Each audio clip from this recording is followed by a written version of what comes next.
근데 신이라고 오시게 되면 앞이 어디로 가야 깜깜해지는 거예요. 어디로 어떻게 가야 되는지. 인생이 끝이 납니다. 그러면 신하고 소통도 안 되죠. 내림굿은 분명히 했는데. 근데 3년 뒤면은 먹통돼버려요.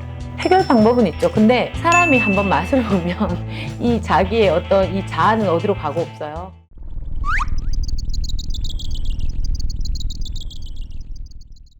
선생님, 네. 신내림을 이제 받아야 되는 사람들이 있잖아요. 이 내림꽃을 잘못 받았을 때 네. 생기는 일들.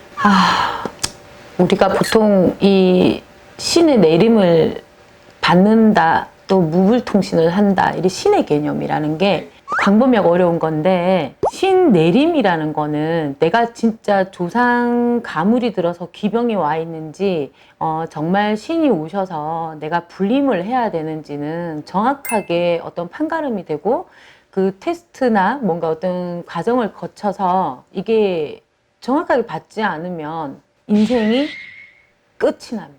삶 자체에서 보통 이제 평범한 사람의 삶이 아니잖아요. 저희 같은 케이스에는. 근데 신이라고 오시게 되면 이 신을 받아야 될 분과 뭐 조상령이 와서 건든다든지 기병이 와서 이렇게 건드시는 분들이 진단을 잘못 받고 아니면 선생님들이 테스트를 해서 뭔가 이렇게 잘못 보셔가지고 신을 내려줬다. 안 되는 첫 번째 이유가 이분들은 인생이 바뀌어버린 거예요. 일반인의 삶이 되지 않은 상황인 거예요. 근데 신 내림을 받았어. 내 운명이 왜 바닥을 칠 것 같아요? 신당을 갔는데 아무 느낌이 나지 않아. 두 번째는 말문이 안 트인 거예요. 그러면 신하고 소통도 안 되죠. 내림굿은 분명히 했는데.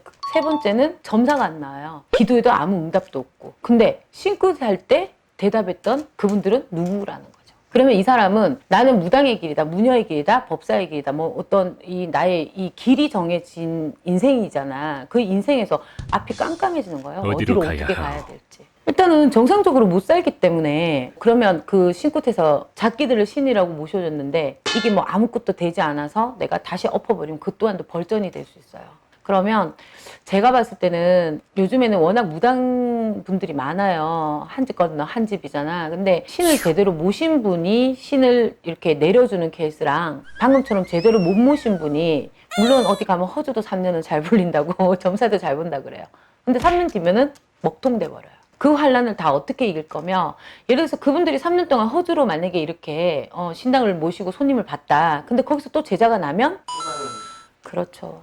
근데 그게 내가 누구의 인생을 열어줘야 되는 게 우리 무속인들이잖아요. 길을 잡아줘야 되고 미래를 봐줘야 되고 그걸 봐주기 위해서 참 많은 기도도 해야 되고 수행의 길이라는 게 분명히 있는데 옳은 선생이다 뭐 옳지 않다 이 개념이 아니라 신의 개념에서는 내가 거꾸로 해도 신은 나를 바르게 끌어준다고 돼 있어요. 근데 허주자변을 잘못 보시면 말 그대로 귀신 장난으로 끝이 나버리니 다시 내가 정상적인 삶을 돌아가려고 해도 정상으로 돌아가기가 힘들죠. 그래서 어쨌든 가림이 잘못되거나 내림이 잘못되신 분들은 뭐 또 이렇게 찾아오시는 분들이 보면 뭐 다시 뭐 재신굿을 해가지고 가림을 타시는 분들도 있고 뭐 여러 가지 케이스들이 있어요. 아주 신당을 접어버리는 경우도 있어요. 퇴송을 해버리시는 분도 있어요. 근데 예를 들어서 이 집이 신줄이 강해서 뭐 시주를 모시고 뭐 업을 닦으면서 갈 건지 칠성을 모시고 내가 거기서 기도를 하면서 우리가 불리지 않고 모시고 갈 건지 어떤 그런 결과가 나오신 분들은 그렇게 풀어드리면 되고 또 이분은 신을 받지 않아도 되는데 내림을 해서 인생이 만약에 문제가 되실 분 같으면 어떻게 보면 정상 패턴으로 돌리기 위해서 퇴송을 해드리고 조상